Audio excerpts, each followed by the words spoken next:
Hello everyone, कैसे हो आप सभी। आई होप आप सभी अच्छे होंगे। आज इस वीडियो में हम डिस्कस करेंगे बैरियर ऑफ कम्युनिकेशन को, और हर एक वीडियो की तरह आपको लास्ट में इंपॉर्टेंट क्वेश्चन मिल जाएगा, उसे ज़रूर देख लेना।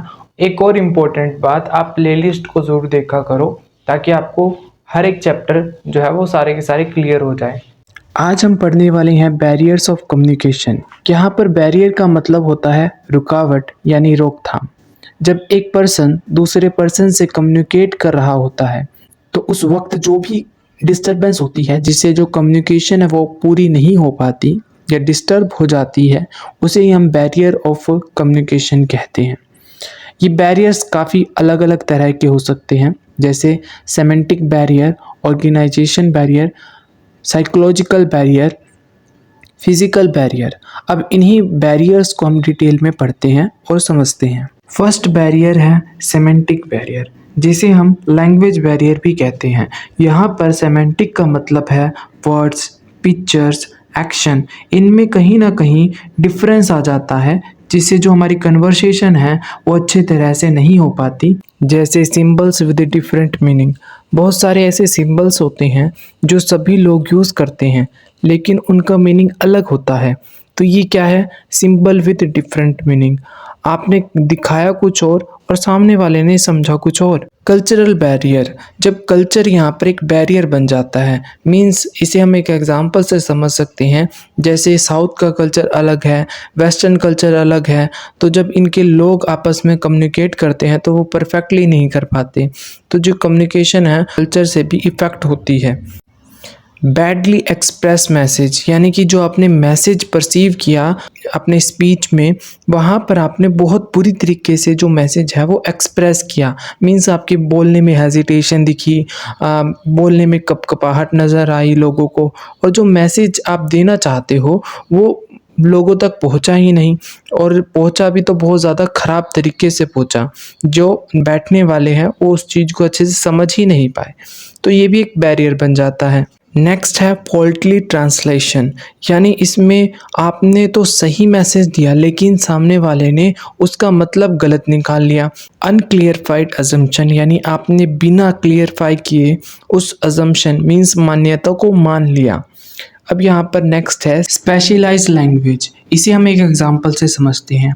उदाहरण के रूप में, अगर आपका कोई टीचर है और वो क्लास में आता है, हम एग्जाम्पल के लिए लेते हैं इंग्लिश का ही टीचर है और वो क्लास में आपको इंग्लिश में ही सारा लेक्चर प्रोवाइड करता है।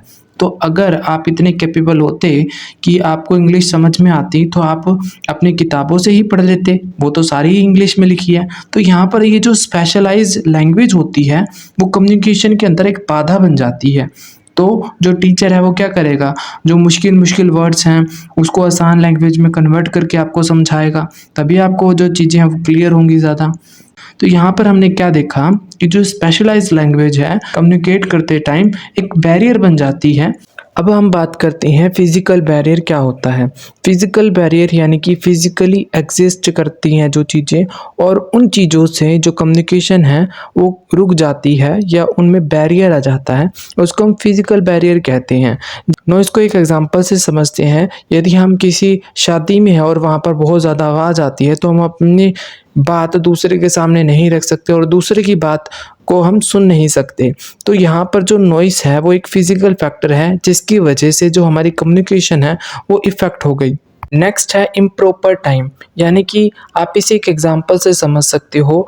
यदि आप एक कंपनी के एम्प्लॉय हो और आपका बॉस रात को 1-1:30 बजे आप काम के बारे में कॉल करता है, तो यहाँ पर आप देख सकते हो कि जो रात का समय है वो सोने का समय है। अब किसी दूसरे व्यक्ति को हम गैर समय अपने काम के लिए उठाएंगे, उससे पूछेंगे, तो वो क्या है, इग्नोर मारेगा उस चीज़ को, एक कान से सुनेगा दूसरे से नेगलेक्ट कर देगा। तो यहाँ पर एक फिजिकल फैक्टर भी मैटर करता है, वो है इम्प्रॉपर टाइम। अगर इम्प्रॉपर टाइम होगा तो जो हमारी कम्युनिकेशन है वो अच्छे से इफ़ेक्टिव वे से नहीं हो पाएगी। नेक्स्ट है फिजिकल डिस्टेंस, यानी कि जो फिजिकल डिस्टेंस है वो बहुत ज़्यादा दूर है। आप यहाँ पर खड़े हो और दूसरा बंदा जो है वो 300-400 मीटर की दूरी पे है, तो यहाँ पर कम्युनिकेशन कहाँ से हो पाएगी? जो डिस्टेंस है वो बहुत ज़्यादा है। आप चीख चीख कर चिल्ला चिल्ला कर बताओगे, पर वो सामने वाला कहाँ सुनेगा उस बात को? तो यहाँ पर जो डिस्टेंस है वो भी एक बैरियर का काम कर रहा है कम्युनिकेशन के अंदर। नेक्स्ट है इंफॉर्मेशन ओवरलोड, जो सूचना का ज़्यादा प्रभाव पड़ जाता है, मीन्स ज़्यादा प्रेशर पड़ जाता है दिमाग पर। जो व्यक्ति है वो अपने पूरे पोटेंशियल या पूरी क्रिएटिविटी के साथ काम नहीं कर पाता, क्योंकि उसके पास वर्कलोड बहुत ज़्यादा है, जिसकी वजह से वो अपना पूरा 101% नहीं दे पाता। ये भी एक बैरियर बन जाता है कम्युनिकेशन के अंदर। ऑर्गेनाइजेशनल बैरियर, सबसे पहले ऑर्गेनाइजेशन का क्या मतलब होता है इसे देखते हैं। ऑर्गेनाइजेशन होती है एक संस्था जहाँ पर बहुत सारे लोग काम करते हैं, ठीक है। अब यहाँ पर एक पॉइंट आ जाता है organisation rules and regulation.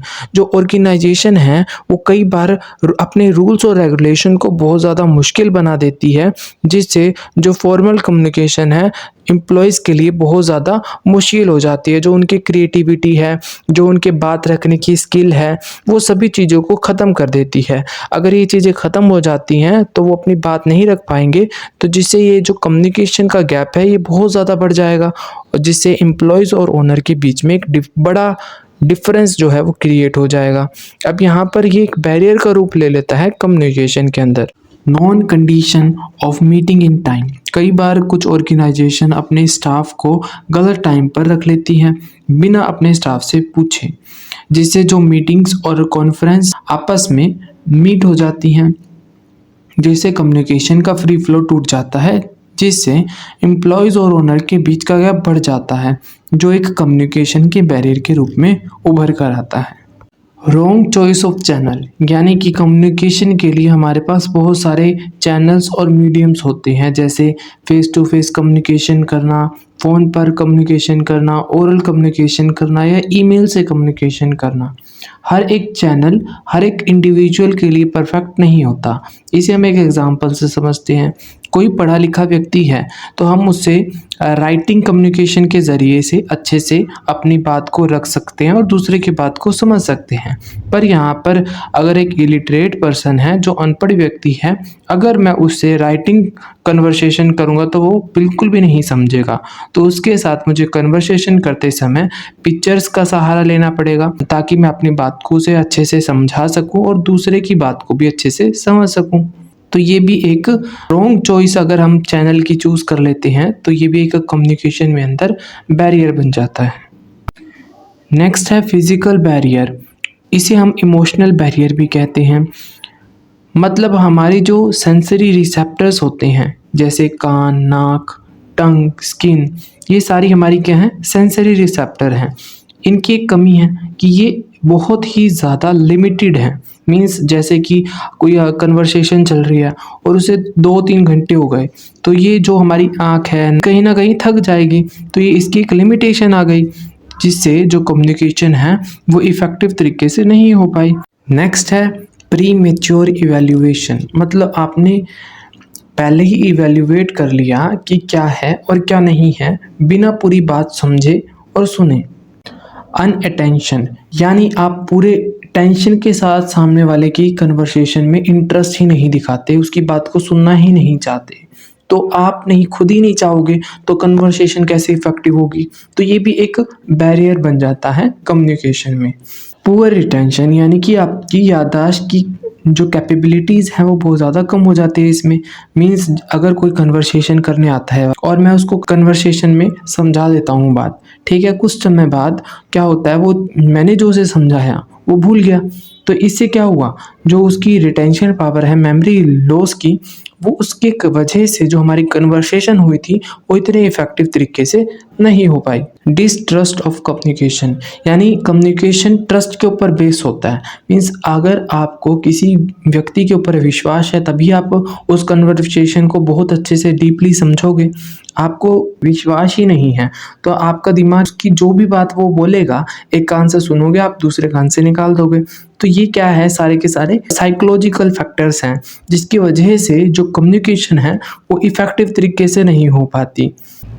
I hope आप सभी को ये वीडियो समझ में आई होगी। अगर आपको ये वीडियो समझ में आती है तो लाइक करें, सब्सक्राइब करें और दोस्तों शेयर करें। Thank you for watching my YouTube channel.